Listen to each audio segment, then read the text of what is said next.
Para siyang piyesta, Anels. Okay, grade 1 and grade 2. Listen to our instruction.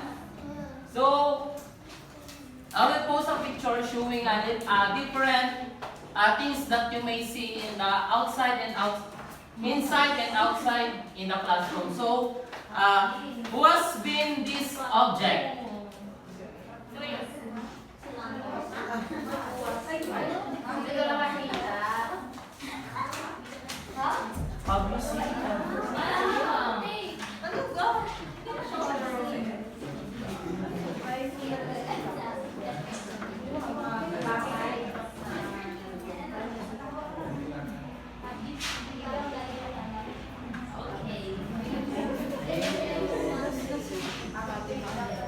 So my first question is, who has seen this object?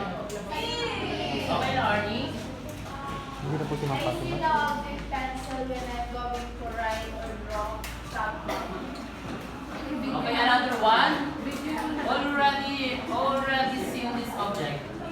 Anyone from grade 2? Uy, Melo?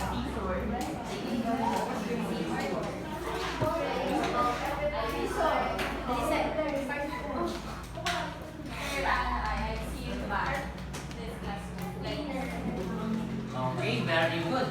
So, I will call individual pupils from each grade level and they will guess the position of the picture will ask. Did you understand? Yes, sir. Okay. Okay, Ralph? Can you guess what number of the pencil? Okay, Ralph? 1. Okay, 1.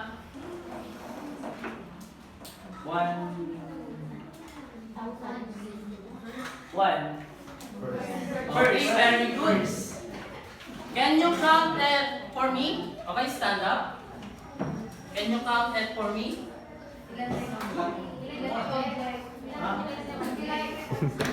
Nagiging foreigner na kayo lahat. 1. First. Second. It is First. first. Yes, sir. So, okay, sit down.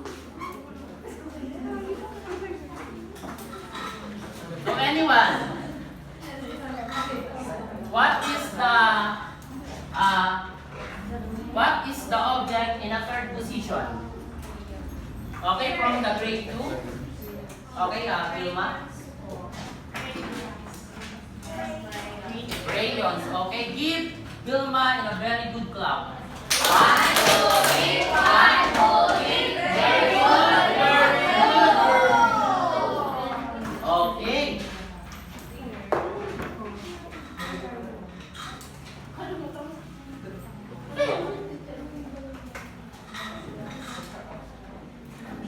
Okay, for the grade 2 naman is, what is the 8th position? What object? Okay, Ellen? It is? Sharpener. It is? Pangilang position? Okay. Anyone from group, grade 2? Joy? Please stand up. What object in the 10th position? Face. Blue. Okay, very good. Sit down. Okay, thank you so much. So for the last question, for the group grade 1, what object in a second position? Second. Okay, Fatima. Stapler. Stop. Okay, very good. Okay, did you enjoy class our games? Yes, sir! Okay, kung talaga nag-enjoy, gawin nga natin ang isang winner clap. And one. Okay, everybody stand up. Okay. And 1, 2, 3. 1, 2, 3. Winner! Okay, you can now take your seat. Did you enjoy class? Yes, sir! Maybe. So, our topic for today is all about arranging numbers or ordinals number. So, before we proceed to our discussion, let me first know the learning objectives.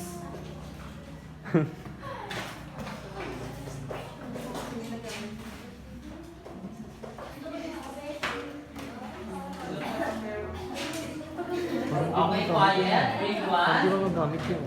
Grade 1 and grade So, discussion pa. Tapos,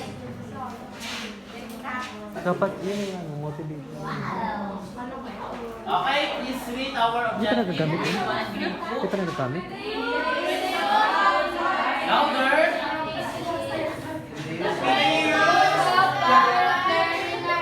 Grade 1 and grade 2 at least 85% are expected to understanding ordinal numbers of 10 years. Recognize and represent ordinal numbers of 20 years. Context. Read and write ordinal numbers first to the 20 years.